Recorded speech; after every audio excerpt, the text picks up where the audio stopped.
ఇలా మనకి బాగా కర్లీ ఉండి క్లయింట్ వచ్చిందనుకో, ఫస్ట్ మనం వాళ్ళకి మేడం మీ పిక్ ఉంటుంది, మీ హెయిర్ స్ట్రక్చర్ ఎలా ఉందో మేము చూస్తాము, దాన్ని బట్టి హెయిర్ ప్రిపరేషన్ ఎంత టైం పట్టింది అనేది వాళ్ళకి అడగాలి.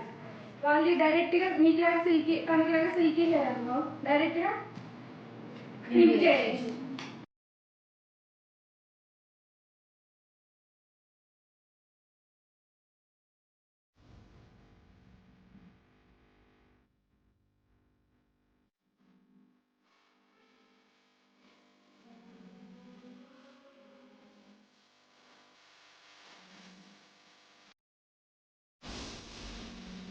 మేడం మీరు ఎలా వచ్చారు మన శ్రీ అకాడమీకి?